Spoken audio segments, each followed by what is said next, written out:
What's up, y'all? It's Jimmy from Just the Facts, and now that the 2019-2020 NBA season looks like it's returning in Orlando July 30th, it is time to start assessing these teams once again. Today, as y'all can tell by the title, we are going to talk about the Toronto Raptors and why they are the most underrated team this season.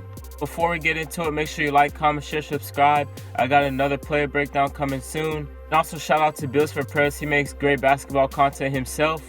I can leave the link to his channel in my bio so y'all can go check him out. And he will be making his own video on the Raptors being underrated. Without further ado, let's get into the video. So you might ask, how are the Raptors underrated? They just won a title, they're second in the East, and they've been one of the more consistent franchises over the past 4 or 5 years. While all those statements are true, I feel as if they're not talked about nearly as much as contenders such as the Lakers, Clippers, Bucks, or even like second tier contenders such as the Celtics, Heat, Rockets, Sixers, teams like that. While the Raptors have the third best record in the entire NBA.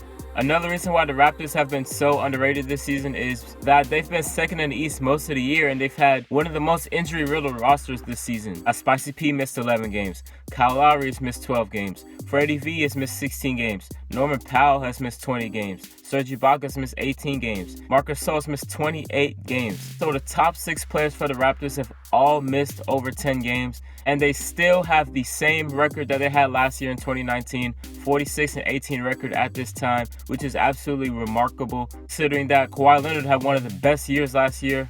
And you can also argue that the Raptors are doing this in an even better Eastern Conference. To me, this also goes to show you that Nick Nurse is a top 3, if not the best coach in the NBA right now. The only real negative is that the Raptors are 11-14 against teams above 500. But I do believe when the playoffs roll around, that championship DNA that they have from last year will help them prevail. And I kind of got a vibe that ever since Kawhi and Danny Green left, people just think all the Raptors championship DNA just left as well. Like, no, like Kyle Lowry's still there, Siakam's still there, Gasol, Ibaka, Freddie V, Norman Powell. They still have the same team, guys. So we'll keep in mind that that's one of the advantages that the Raptors have against any other team in the Eastern Conference. Championship DNA.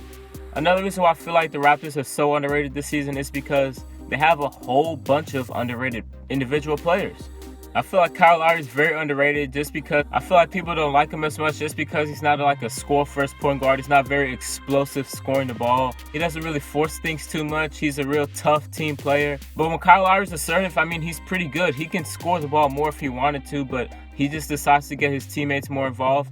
And I think that's better for the team. I feel like Pascal Siakam is very underrated. I mean, obviously he did take another big jump this year, and I think people are still kind of sleeping on him. Now, if you really think about it, Pascal Siakam is a definite top 15 player in the league. Defensive beast, he's super versatile, and now he has that experience. Now, I feel like Marcus Gasol is the most underrated out of all these guys. Obviously, he's not the same guy from Memphis. He's not going to score 20 points. He's not going to give you 10 rebounds like he used to, but he's still very effective for what the Raptors need. Defensively, he's going to hold down the low post, be a big anchor down there. He's a great passer, which no one really talks about. He's also improved his three-point shot to spread out the floor for the Raptors. He shot 40% from 3 on 3.5 attempts, so that's absolutely amazing for a big man. As we can see here, he lost a crazy amount of weight over quarantine, so that's going to help the Raptors out a lot too. He's going to be a little more mobile. Norman Powell has been another guy that's been very underrated. This year he's averaging 16 points per game. Did y'all know that, guys? I bet y'all didn't. Last year, Norman Powell only averaged 8 points a game.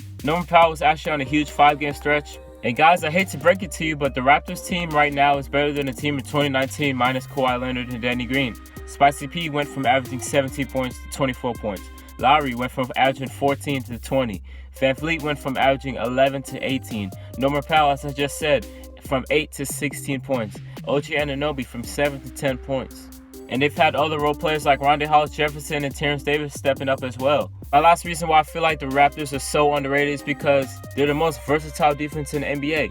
Why is this important? Because playing against guys like Giannis, Tatum, Embiid, and Simmons, who they're most likely going to play, versatility is a key versus all-star caliber players. You don't want to give these stars and teams the same exact look every single time, as they will eventually catch on to it and abuse your defense. The Raptors team are just full of versatile defenders. Siakam and Ibaka can guard 3 positions. Gasol's a low post anchor. Norman Powell and OG Anunoby, and even Rondae Hollis-Jefferson, they can all guard 1 through 3 with length, quickness, and strength.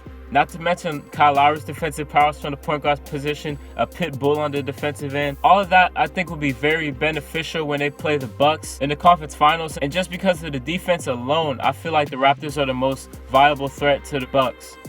As you saw last year in the conference finals and the final 4 games, they really came up with a great game plan against them to try to build a wall in front of Giannis, trying to not allow him to get ahead of steam to the basket, and forcing players like Bledsoe and Middleton, who were absolutely horrendous in that conference final series, allowing them to shoot as many times as they wanted to. It's such a smart defense. They're going to force Giannis to play make as much as possible, and the defense is agile enough to scramble back and get in position. And if that wasn't enough already, I do feel like the Raptors have guys who can match up with Giannis one-on-one for an extended period of time. Siakam and Ibaka can mainly guard Giannis in the half court. OG and Powell can kind of guard him more in transition as they're faster and more agile. And if Giannis tries to post up, Marc Gasol's down there. And also shout out to Nick Nurse. I'm sure he can come up with any type of defensive game plan if Giannis decides to just destroy this game plan that the Raptors had last year. Nick Nurse is more than willing to adjust his defense, as y'all saw the boxing one in the NBA Finals against the Warriors. With that being said, I would not be surprised at all if the Raptors beat the Bucks in the conference finals and advance to the NBA Finals once again. Just for the simple fact that they have so many defenders that you can put on Giannis at any given moment, more than any other Eastern Conference contender. But with that being said, y'all let me know how y'all feel about the Raptors. If they played the Bucks, what percentage would you give them to beat the Bucks? Would the Raptors even beat a team like the Celtics or Philly? Let me know how you feel, but that's going to wrap this one up. Make sure you like, comment, share, subscribe. Follow our Instagram at just.the.facts. And I'm out. Peace.